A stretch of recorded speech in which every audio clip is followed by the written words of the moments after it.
Ya, ikut kajian, orang laki-laki boleh mengenal 30 hingga 40% tentang pasangannya. Orang perempuan dengan hebatnya Allah, dengan keberikan gerak batin dan sebagainya, boleh mengenal pasangannya sehingga 70% dalam masa seminggu dah kenal, up to 70% of the man punya karakter dan sebagainya. Cukuplah tu. 70% tu cukup dah, ya. Sebab 30% itu sebagai satu misteri dan daya tarikan. Kalau orang perempuan kenal 100% about the man, dia punya tarikan sudah hilang.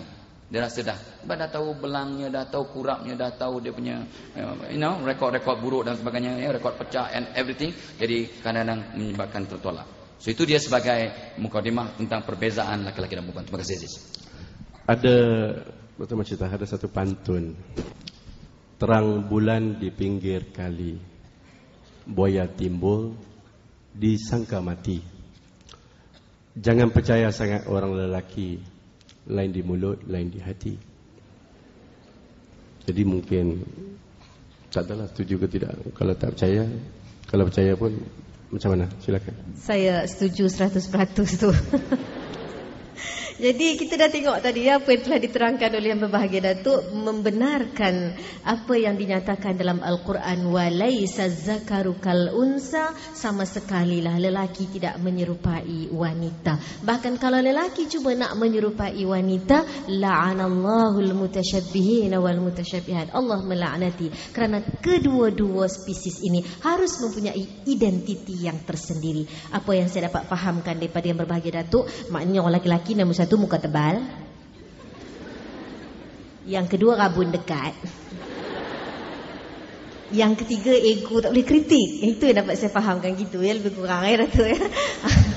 Jadi kalau kita melihat pula pada perbezaannya, saya lihat dia di sini seperti yang disebut dalam Al-Quran sendiri, wanita ini adalah satu makhluk yang istimewa, yang Nabi sebut dalam satu hadis, dicipta daripada tulang yang bengkok. Maknanya wanita ini makhluk yang lemah lembut, makhluk yang emosi. Ya, kalau tadi dikatakan lelaki makhluk rasional, maka wanita ini makhluk perasaan.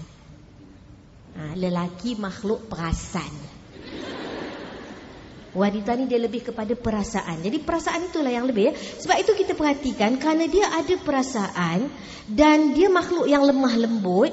Apa yang Quran nyatakan bahawa wanita ini disebut ya dalam Al-Quran, bila orang-orang kafir jahiliah menuduh bahawa atau mencipta Tuhan-Tuhan mereka itu semuanya Tuhan perempuan. Tuhan Manat, Uzza, Nailah, semua Tuhan-Tuhan ini adalah Tuhan-Tuhan wanita. Jadi Tuhan sebut dalam Al-Quran, awaman yunasha'u fil hilyati wa huwa fil khisami ghairi mubin. Apakah kamu tidak kenal wanita yang sifat pertamanya ini ialah ia suka berhias. Sebab itu jangan peliklah kalau kasut dia banyak. Kadang-kadang orang heran tanya, ya buat kenuri ke ramai sangat ni? Tak ada, kasut isteri saya lah tu. Ingatkan kenuri ke ramai sangat, penuh orang, rupanya kasut dia seorang. Ya? Dan jangan heranlah kalau dia tak boleh tidur, lagi lipstick dia tak sama dengan sarung bantal. Sebab dia memang makhluk yang dinyatakan oleh Allah Subhanahu Wa Taala memang suka kepada hiasan. Lelaki ni asal boleh aja baju merah, stokin hijau pun tak apa. Tak kisah dia. Campur-campur tie colour lain pun okey aja. Tapi tidak bagi wanita, kerana dia makhluk yang disebut oleh Allah Subhanahu Wa Taala dibesarkan dalam hiasan dan menghalusi. Dia very particular.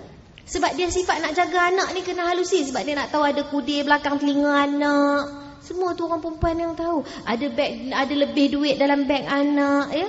Jadi dia menghalusi. Sebab dia menghalusi lah kita tengok, maka dia suka benda-benda yang halus. Tapi dia bukan makhluk halus.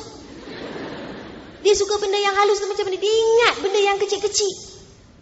Dia ingat kan. Dia berasa nostalgia pada benda-benda yang kecil. 10-15 tahun pun surat cinta mula-mula dulu pasangan hantar simpan lagi. Kad hari jadi yang pernah dihantar oleh pasangannya disimpan baik. Dia boleh tengok lagi. Dia masih lagi pemberian-pemberian itu menjadi sentimental value bagi dia. Sebab dia benda yang menghalusi. Orang lelaki bagi hadiah ke husband, tahun depan cari tak jumpa dah. Dia tak apa nak simpan sangat. Sebab dia tahu benda halus-halus perempuan. Sebab dia nak kena ada kualiti ni. Sebab dia nak tahu dalam rumah dia ada bawang dah habis, kentang dah habis, gula tinggal sebungkus. Tu semua dia nak kena ingat. Maka Allah memberi kemampuan kepada mereka untuk mengingati benda-benda yang halus. Dia punya memory itu kuat. Dia boleh ulang-ulang balik. Sebab dia boleh ulang-ulang lah, maka orang perempuan suka mengungkit. Sebab dia ada kekuatan mengulang tu. Dia boleh ungkit balik. Abang ingat tak cerita tahun 57 dulu? 57 punya cerita sama mereka. Boleh ingat balik. Sebab kekuatan yang diberi oleh Allah Subhanahu Wa Taala kepada dia. Dan kita tengok lagi. Wanita, kalau kita kata tadi lelaki, dia cakap benda-benda yang rasional. Yang rasional. Sebab tu kadang-kadang selalu kita bertelagah. Suami cuci kereta. Kita tanya, bang, cuci kereta ke? Tak, cuci kapal terbang. Jawab tu, menyakit hati. Siap pergi kerja pakai baju. Abang nak pergi kerja ke bang? Tak, nak pergi pecah rumah orang. Tengok jawab tu. Jawab menyakit hati orang kata. Tengah minum. Minum bang? Tak, air mandi. Sebab wanita ni dia perasaan dia menghalusi. Dia tanya tu bukan dia tak nampak. Takkan tak nampak ada buat apa? Soalan apa ni? Dia kata macam itu. Tak, sebab dia macam caring dia tu lebih. Dan bukan takat caring lebih, sharing pun lebih. Sebab tu tengok, kalau budak perempuan katakan tak makan kat dalam universiti, dia makan kat luar. Dia ambil taksi, 4 orang naik taksi. Sampai dekat tempat makan, katakan pergi makan Kentucky dekat luar, balik daripada makan tu, dia akan kira. Tadi kita belanja teksi berapa? RM10 ya, okey, seorang RM2.50 ya. Makan Kentucky berapa tadi? Makan Kentucky RM20, okey, seorang RM5. Sharing dia tinggi. Cuba laki-laki keluar pergi makan. Kalau seorang dah bayar teksi, yang 3 lagi buat tak nampak lagi. Macam tak perasan pula teksi tu kena bayar. Kalau dah makan, seorang dah tolong bayar, yang lain tu buat sadin je. Tak ada kot nak tanya berapa ringgit nak bayar. Dia punya sharing dia kurang. Orang perempuan dia punya sharing tu memang sangat-sangat tinggi. Lepas balik tu 2-3 hari pun dia kira balik. Berapa tadi kita berhutang, berapa nak kena bahagi balik tu. Dia punya, orang kata, prihatin kepada orang lain tu sangat-sangat tinggi ya. Dan kerana orang perempuan ni mempunyai sifat yang sangat halus. Bukan kata orang laki-laki saya tak suka dikritik. Wanita kalau dikritik, bukan dikritik, baru disimbolik, dia akan take it personally. Kalau kita jalan dengan suami tegur, hui, cantiknya perempuan tu. Dia bagi tahu perempuan tu cantik. Isteri akan kata, so I ni tak cantik lah. Dia take it personally.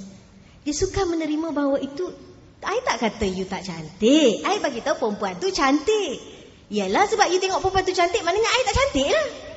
Dia jadi gitu pula dia punya analogi tu. Jadi sebab tu wanita ini berkali-kali dipesan dalam Al-Quran, ashiruhunna bil ma'ruf. Nak tegur tu jangan calang-calang directly. Tak boleh terima. Sebab mereka adalah makhluk yang emosi ya. Betul Datuk cakap tadi, saya bersetuju ya, bila disebut dia kata orang perempuan ni memang cakap banyak. Dan kalau orang lelaki tu nak ditegur, mesti nak di psikologi. Saya teringat kepada kisah Fatimah apabila dia bergaduh dengan Ali. Macam mana dia nak bagi tahu dekat Ali supaya berbaik-baik. Kita pernah kan membaca hadis ini. Dia keliling Ali 27 kali. Bukan kerana menampakkan wanita ni lemah sangat, kita salah pun kita nak kena tawaf dekat dia. Tak kuasa. Tak, bukan begitu. Tetapi bila kita menunjukkan kata kita ni kurang sikit, dia rasa macam dia hebat sangat. Dalam tu padahal psikologi je sebenarnya. Sebab nak pakai pukologi tak boleh. Psikologi ajalah. Psikologi begitu. Jadi dilihatkan di sini, maka Allah Subhanahu Wa Taala memberi kemampuan pada wanita ni, dia boleh bercakap banyak. Sebab tu dia bagi saya start dulu tadi. Cuba tengok orang perempuan kalau panggil anak. Saya biasa tengok anak saya main. Tengah-tengah dia main, mak kawan dia datang. Anak saya Adil, kawan dia Hadi. Mak dia panggil, Hadi, balik. Kawan-kawan cakap, Hadi, mak kau panggil tu, mak kau panggil. Relax. Ya besar, mak kau panggil tu. Tak apa, tu baru sekali, ada lagi 10 kali. Sebab dia tahu mak dia tak cakap sekali. Dan Allah beri kemampuan orang perempuan, memang dia cakap banyak. Ya, sebab dia perlu untuk mendidik anak-anak ni cakap banyak. Sebab tu kita akan tengok We speak different language. Laki-laki bercakap dengan bahasa yang tidak sama dengan orang perempuan. Orang perempuan macam Datuk kata,